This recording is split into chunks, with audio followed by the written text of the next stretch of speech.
but one of the questions I would have too, though, for you is that while you can say to that congregant, he is risen, and for them it lands, in a kind of more, I don't know what you want to say, They have a historical or very physical. vivid narrative about it. Sure.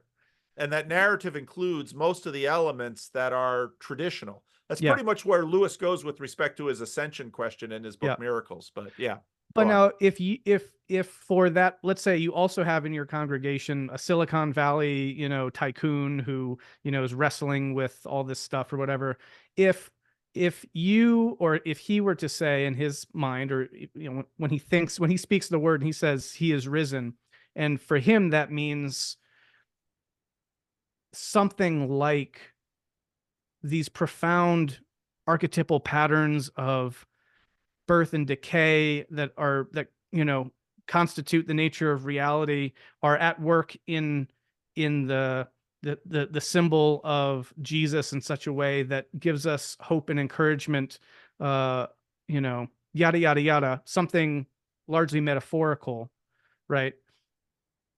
Is that, to your mind, like not enough in some kind of way, or is it like it doesn't, do you know what I mean? Yeah, Because like, I know exactly what you yeah, mean. like is there for people who do find some value in relating to the language, the image, the symbols, the whole Christian infrastructure, for lack of a better term, but find a particular value in reading that through the lens of metaphor.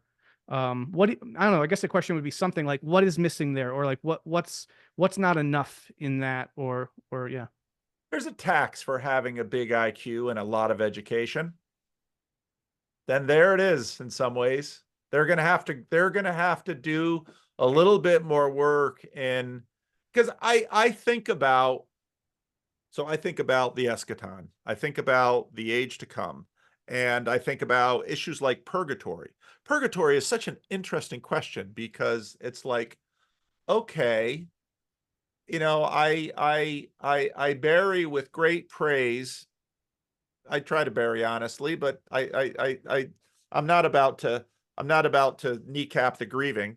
I bury saints and sinners. And when I think about, so Jordan Peterson again in these little videos that he has with this very earnest Roman Catholic trying to do a sales job, he sort of pushes Peterson to sort of bottom line Peterson's idea of his soteriology. Mm.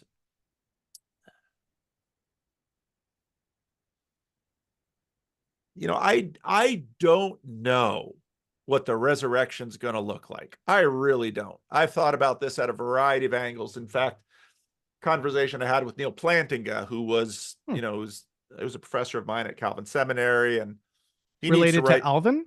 Yeah, he's Alvin's younger brother. Oh, interesting. He's a Okay. theologian. Huh. He's got a few books out there, but he really, last time I had any kind of conversation with him, I said, what are you working on, Neil? He's like, well, I really want to write some books. And these are some of the areas he wants to write about. I think he's probably such a perfectionist that the books don't come out because he is such a crafter of words. Mm-hmm. Anyway, I really hope he gets something done because there's a whole range of questions with respect to eschatology, which is the most unfinished, locus of the church. Mm. There's a whole range about, okay, what is the resurrection going to look like, and how will this work, and what does this mean? And this person that I put in the ground, that I was their pastor, and I know their sins, I know their unfinished business, I know all kinds of things about them, and how then are they integrated into, and blah blah blah blah blah. Mm-hmm. My questions go on forever with respect to this. Mm-hmm. And the fact that I know that this person has a fairly low resolution picture of a reunion with beloved family and friends, Mm-hmm. and no more crying and no more tears and no more broken deaths, that's the limit of their frame. Happy are they? Sure. Now, the people like me that have all of these thoughts and questions, and I can, because the beyond modernity and postmodernity, just combinatorial explosiveness with respect to issues that arise. Yeah, I get it. But well, there's the tax on your IQ and your education. Now you got to carry that stuff around too, and still figure it out in a way that I could say with Karl Barth, Jesus loves me, this I know, for the Bible tells me so. Hmm. And so I think the challenge for those with big IQs and big educations and walls full of books is, in fact, to create a witness and to lead institutions that Mm.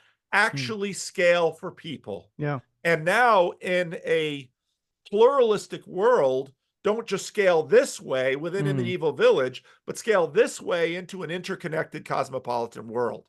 Yeah. Because, part of the problem that I see is certain answers which are at hand also fall apart upon further scaling.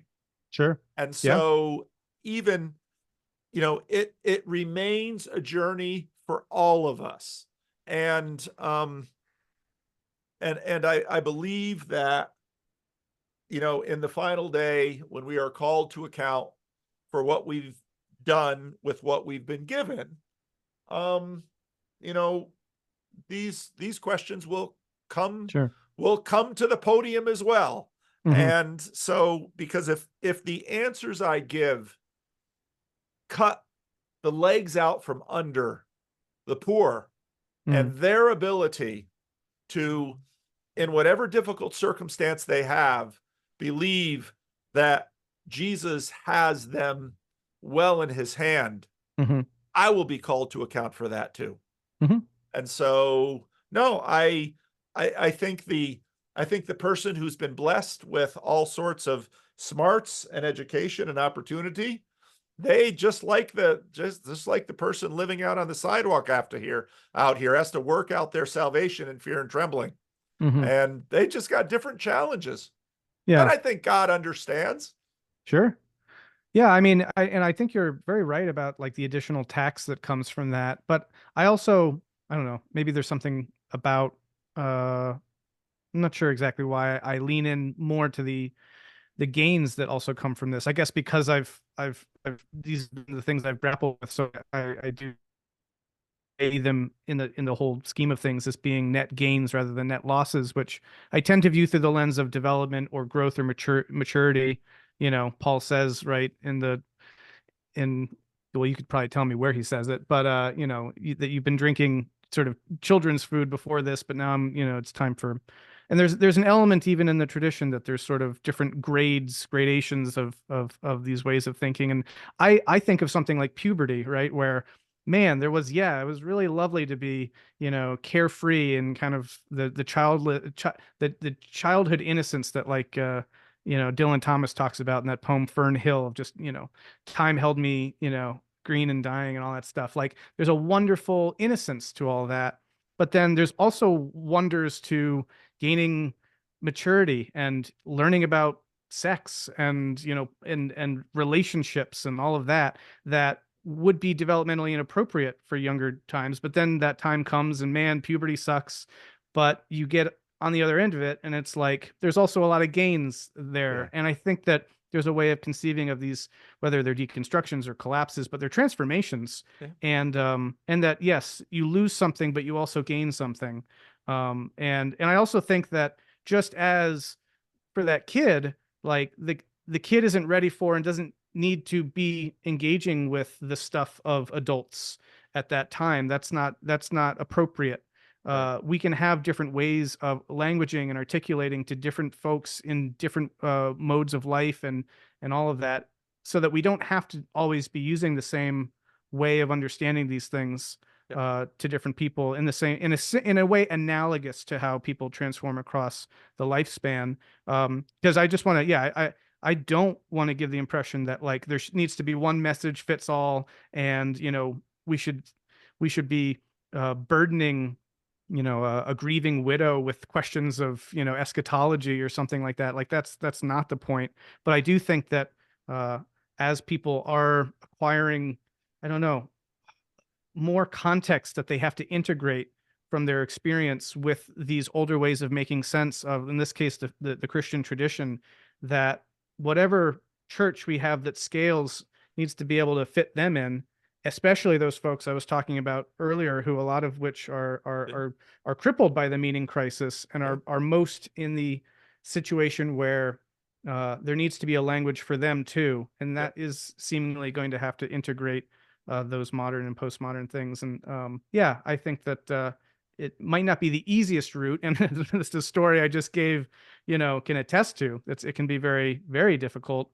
But yeah, I think that there's also something that I'd like to feel like is comes from that. It's a turmoil that can ultimately deepen faith. Hopefully, right? It doesn't Yeah, have to, no, as you I were saying agree. too. I Yeah, agree completely. yeah, It's just also there with the warning of, it is harder for a rich man to enter the kingdom of heaven for a camel get to, through the eye of the yeah, needle. And it's like there's rich in various different ways. And sure. in Luke's Sermon on the Plain, you not only have blessed are the poor, but you have woe to the rich.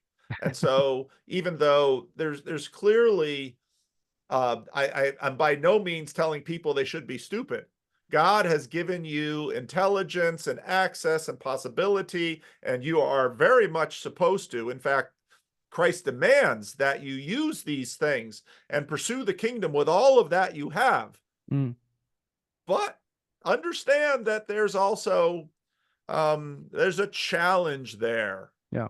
that and blessed are you, little flock, for it's God's good, favor to give you his kingdom. And Hmm. so you find that theme not only in the gospels, but obviously in the Psalms and in the prophets that Hmm. yeah, to the, it's good to be king, but kings, if you're king, you're going to be judged at a higher standard. Sure. And so for those of us who are thinky talky and good with words and can read books well and have access to YouTube channels and have a degree of visibility, I think the Bible's pretty clear. Will be, um, you know, aspire. It's aspire to be teachers, but remember, teachers are judged Hmm. more rigorously, and so that's Yeah. I think the Well, and what yeah, we and receive. to throw Kierkegaard back into the mix, he talks about a second immediacy, right? That you go from immediacy to reflection, but then the religiosity through Christianity that can be attained is a second immediacy. Or of course, Paul Ricoeur, I think, famously talked about second naivete, which I do think when I Yeah, first was discovering metamodernism, that was a big part of that conversation that really stood out to me, because I think that that's a big element to it. How do we bring back the simple? How do we yep, bring back, after all this overwrought overthinking, meta yep, reflection, how can we land somewhere just pure, yep, simple again? And yep, I think that is essential. So yeah. yeah. No, I agree. That's probably a good place to end.